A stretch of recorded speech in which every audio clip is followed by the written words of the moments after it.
Somebody asked me earlier if they saved the best for last. Abso-fucking-lutely. Because Richie's right after me. So did you just do it? Yeah. So did you just do it? All right, all right, Richie. The community of motorcycles. I remember.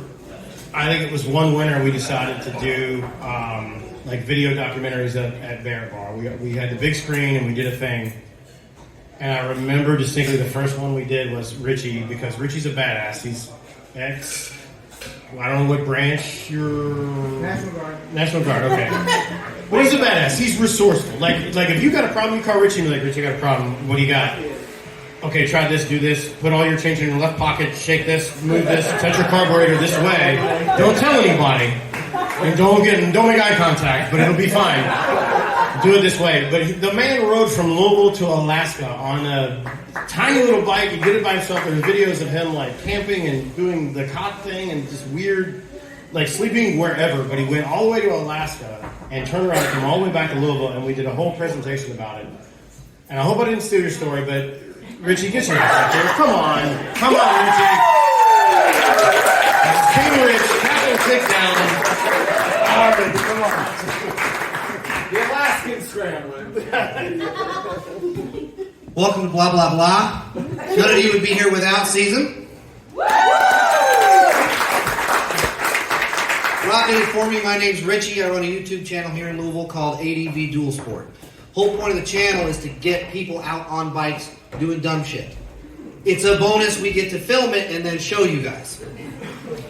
So he did steal my story. We are going to tell a few of my favorite bits of that story. Sorry. When it started way back, maybe about a year before I left. My dad and I were down in North Carolina. We were retrieving a CB750, and we had brought the truck just in case it didn't run. It had been on loan to a brother-in-law, some hick down there, I don't care. All I was there for was the bike. Well, we showed up, tinkered a little bit, got it running. I said, cool, screw the truck. It's midsummer, we're driving this booger back. Hop on, and as I'm going through the Smokies, the sun is just starting to get behind the mountains. A rainstorm had come through, and it soaked me. I was like, man, this is still pretty tight. I'm full squid. T-shirts and sneakers, as you see it here, man. Helmet, almost barely out of necessity. So as I'm hitting rain, we come up to a tunnel. And just before I hit the tunnel, Arlo Guthrie's motorcycle song comes on. I don't want a pickle, I just want to ride my motorcycle. We come out of the other side of the mountain where the sun hasn't set yet, and there's beams just shooting through the trees. Arlo's singing, playing his guitar. And at that moment, I remembered, I always wanted to go back to Alaska. And I was like, this is how I have to do it. Because you could smell the trees. You could feel that wind. You were in as much of that environment as you could be without walking. Because screw that shit, man. I'm done walking anyway. So I decided, I'm going back. This is the time, and this is how I'm going to do it. So I gave myself 1 year. I said, 1 year from now, I will go to Alaska whether I'm ready or not. Set the deadline. Just start. If you don't do that, you're going to, remember wins, or you're going to maybe Sundays. Just go. Set the date and just go. You don't need money like Jackie's saying. You can go with what's in your pocket. Someone's going to be there to save your ass. So that was what I refer to as the CB750 Epiphany. Now, this one trip is enough to write an entire odyssey of story, and we don't have that kind of time. So we're going to start with fast forwarding into Canada. I've already crossed the continental U.S. There's nothing in the plains we're talking about anyway. I'm sorry. No, I'm sorry. There's nothing out there, man. Just blow through it. Hit the highway and rim. It's all corn. It's all corn. It's just corn, man. Fucking dirt. I've already crossed the border. I've spent all day driving, and I'm having such a time of my life that I don't even realize how far I've driven. I've blown past my first stop for the trip in Canada. And I had hit 800 miles, and it's getting to be 11 p.m. I said, oh shit, I better slow down and stop somewhere. And just as I thought that, sun goes down, immediate rainstorm. Just just the Andrea Gale thing blew up that thing. I was ready to go down. I couldn't see anything. My visor was toast. I was looking for a town called Cinema, and they were like, "Oh, free camping." I was like, "Cool, that's right my speed." I was already I was broke 800 miles back, so free was me. I'm blowing past it, and I see what looks like a trailer park. I'm like, "Wow, that's neat." And I see the sign. There's a road sign that says, "You just missed Cinema." I was like, "Oh shit, no." I say, "Hey, beggars can't be choosers. Let's fin witness hose straight back." Pull it around, and I pull in as fast as I can, and it is pouring and lightning and wind. And I said, "I'm done with this. 800 miles. My back hurts. My feelings are hurt. I'm getting wet." I sat in my hammock the whole time, and the whole trip was hammocks and paper maps, man. Like, no creature comforts. I spent, I think, one night in a hotel that somebody else paid for me. So I set up my hammock. I get all my gear in my hammock with me because I got the tarp out. And all night I can feel that all night the hammock is at a 45-degree angle. Just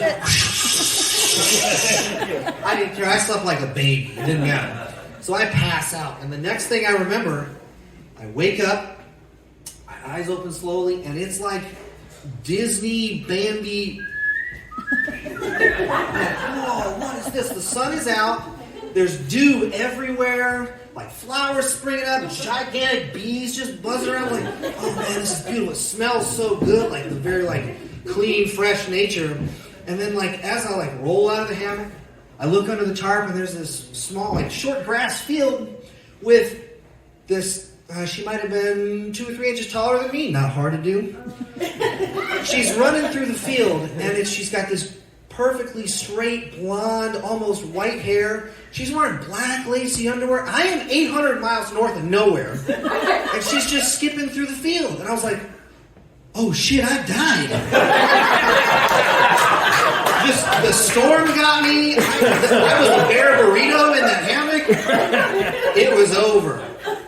That was not the case. It turns out that it was a Swedish couple that had been bicycling from Vancouver and were headed to Alaska as well. So we introduced each other, and Edvin, the younger man, he said, "Hey, we looked at the weather, it's going to rain. Why don't we hang out, share food, and share stories?" I was like, "Absolutely, perfect. Love this. I definitely want to hang out with your cute, scantily clad Scandinavian girlfriend."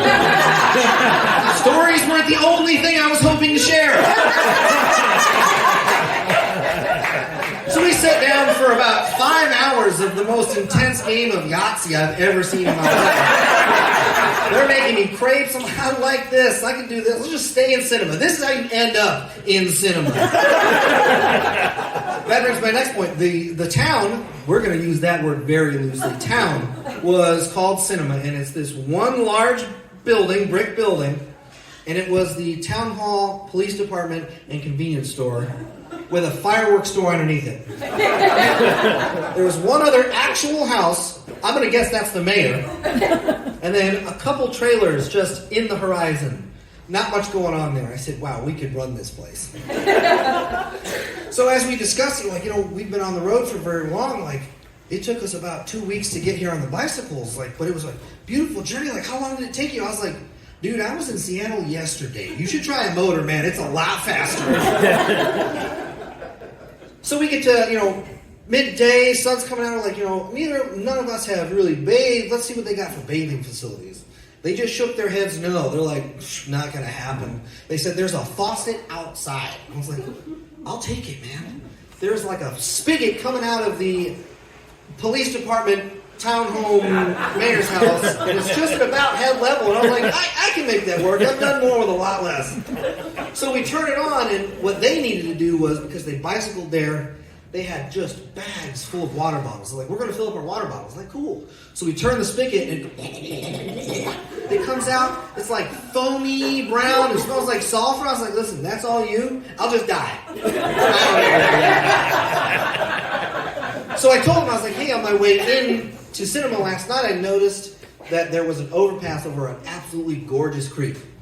Let's get natural. Let's get comfortable. Let's head to the creek, and we'll wash up." It's a couple miles on a bike. We might just go. I was like, "I'll just take you guys one at a time on the bike, down and back." Again, motors are much nicer on the legs. I said, yeah. So Evan, he is like about yay tall, absolutely hairless. I don't know if it was like an alopecia thing or he just wanted to be quick on the bike. And he's got this gigantic duffel bag of just regular ass water bottles. Not like Nalgene's, no water bags, just shitload of water bottles.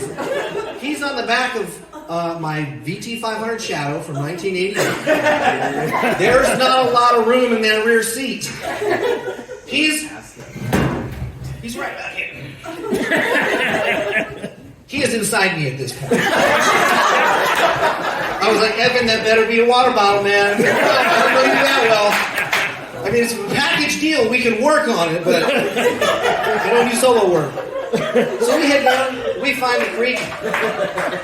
Too many of you like that a little too much. We find the creek, and it's this gorgeous, it's like the spring you see in Irish Spring soap. It's that spring. I was like, it's right there. It's kind of soapy on it. First things first, Evan starts filling up his bottles, and we're making sure there's nothing in there like old tires and stuff. It's the middle of nowhere. That water is beautiful. Fill up all the water bottles, throw them in the bag, and then we hop in for the most brisk, quick scrub down I've ever seen in life. It was like straight up glacial water, the Bobby Boucher special. Soaping it up. Oh man, best time of my life. We finish up, we rinse off, and we're just kind of hanging out. We walk back up to the road. Now, I'm going to preface this with this other guy bicycled to this spot for the last 2 weeks. I start huffing up that hill. I was like, oh god, jeez. And my head's down. I'm just walking down. Evan's a little bit in front of me, and he, right as we get to the road, he puts his hand in front of me to stop me. I was like, what's up, man? I look up. We're about 40 feet from the bike, and another 40 feet past that, biggest fucking bear I've ever seen. Instantly, I was like, homie, bike chair. If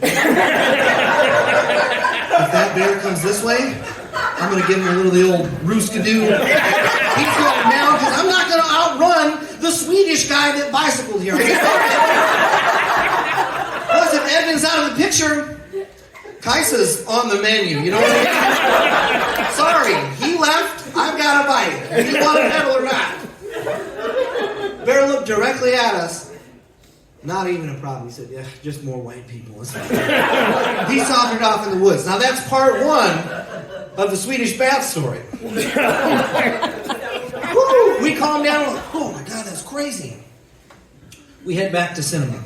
As we're rolling in, Kaisa, his girlfriend at the time, had attempted the sulfur bath.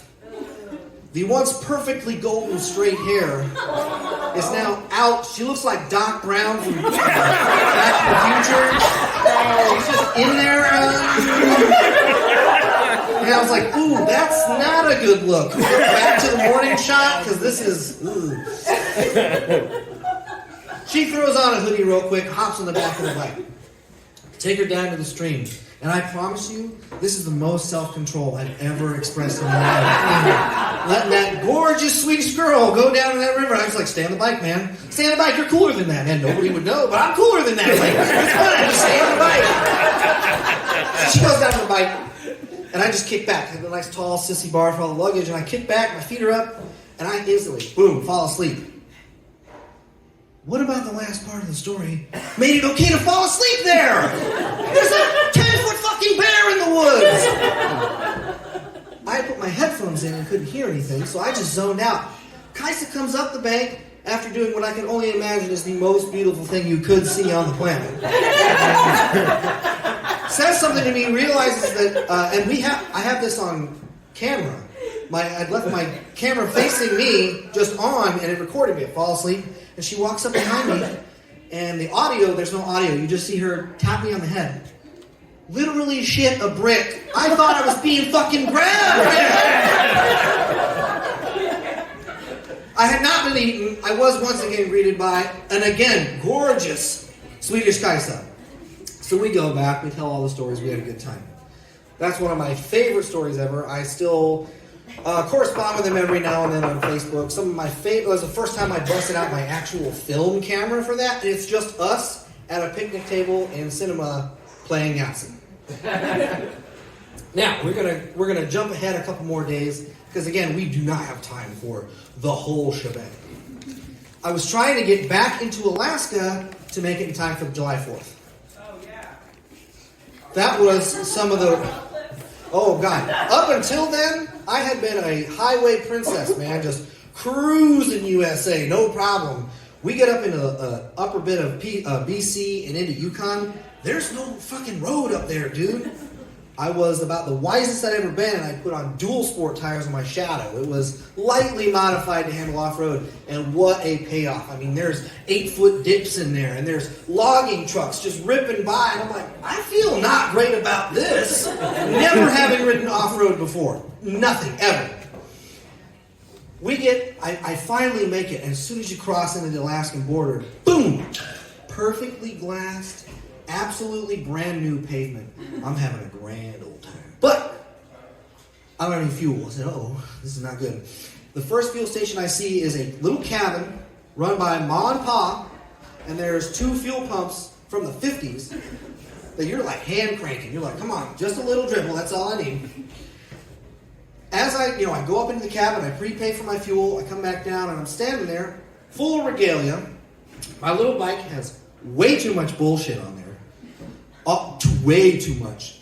And I'm sitting there, and then this, let's say mid-90s extended cab, extended bed, Chevy Silverado, half rusted out, rolls into the parking lot, and out step 4 of these northern natives. They're 8 foot tall, long black hair. They've been doing some type of construction or build in the woods because they've got axes and chainsaws in the back, and the truck's full of mud. I was like, holy shit, these guys are doing the thing out here. And I'm just watching them. I'm zoned out. I've still got, the highway buzz, things, everything's tingling afterwards. So I'm just zoned out. I'm not even there. And one of them, the biggest, tallest one, he's taking like 8 foot strides to get into the cabin. I got millipede legs, man. He sees me, beelines for me. I was like, oh shit. I was like, I don't know, man. I don't know what's going on here. He walks up, he goes, hey brother, is this your pony? I said, oh shit. He called it a pony. I was like, this is the guy from Free Willy. He's the guy. I said, yeah, man, it's my little Shadow 500. He goes, did you ride the same pony the whole way? I said, yeah, I'm from Kentucky. It's not a very big bike, but it's done the trip really well. He literally takes a mythic stance. Just like this. He goes, the clap of thunder is no test of hearing, and the flash of lightning is no test of sight. In other words, if you can't ride with the big dogs, stay the fuck home. Welcome. He goes, welcome to Alaska, brother. And I was like, put the fucking camera! Put the fucking camera!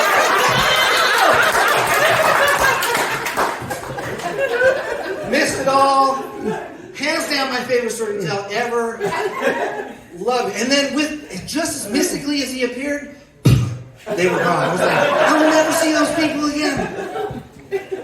Fast forward a couple more days, we'd gone into central Alaska, up into Tok, and then back down to Anchorage. I was born in Anchorage. I wanted to visit. I swear to God, I felt like I was driving to Louisville. I was like, I did not just drive 5,000 miles to hang out in downtown Louisville. What the fuck is this? So I said, fuck this. I need to get out of here. This is not the vibe. Hit up Highway 1 that heads towards Seward, and I found this cool log cabin restaurant that had been like hand-hewn, had hand-carved totems and these gigantic doors. I said, that's what I want. I bet we got some like amazing local fare there. I bought a Philly steak, man. I said, I gotta try one everywhere I go, and I was serious.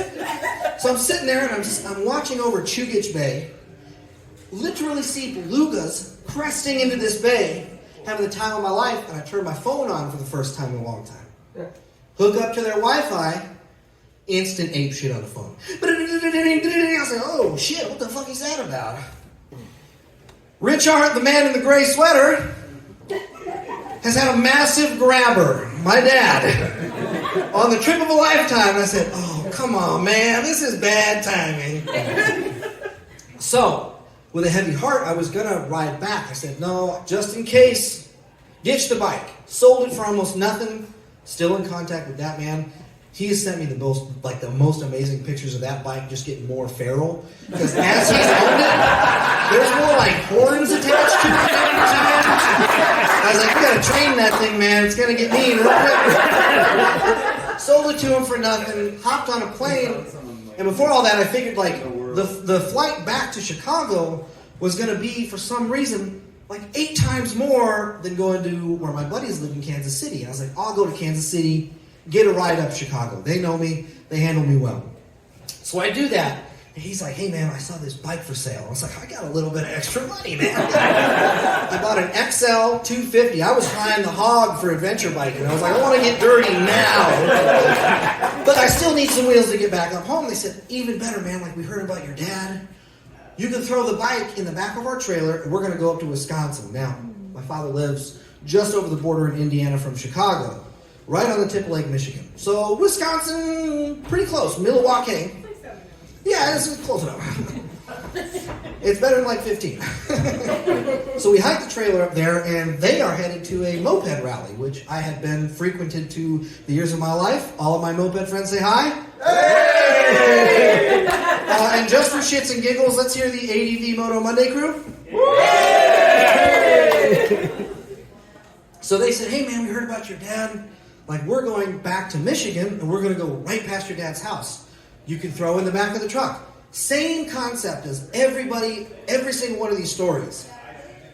You needed help. It was there. The people, you don't even have to ask at this point. Yeah. Social media takes care of that for you. They see a biker in need and they make it happen. Now, there are 2 people here that were in that group of girls. They had rented a truck, gone to the rally, and offered to take us back. That would be Megan and Kimmy. Megan introduced me to Kimmy, and the first words out of my mouth were, you want to get naked?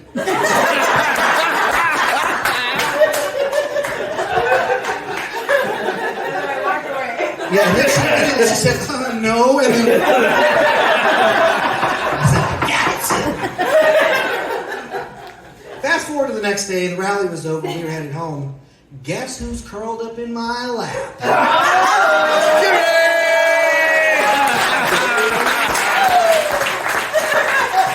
So we fast forward, they drop me off at the house.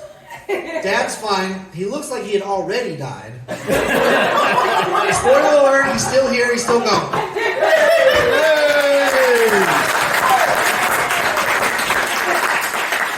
We're gonna fast forward even more because I just had to get more of that girl from Milwaukee. Spent the next year riding my NX 250 from Louisville to Detroit every other weekend through storms. I was like, I'm bringing her home, and finally, after what? It's been 2015, so it's 2023 now? Yeah. 8 years. We got married in Alaska.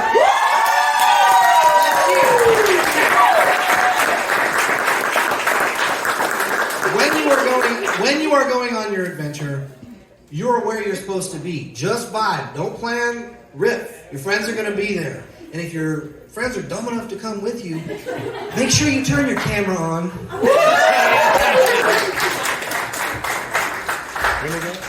we gotta go. Okay, we're going to end there. Go ride your motorcycles. That's all I'm going to say. Have a good evening. Thanks for coming to Blah Blah Blah.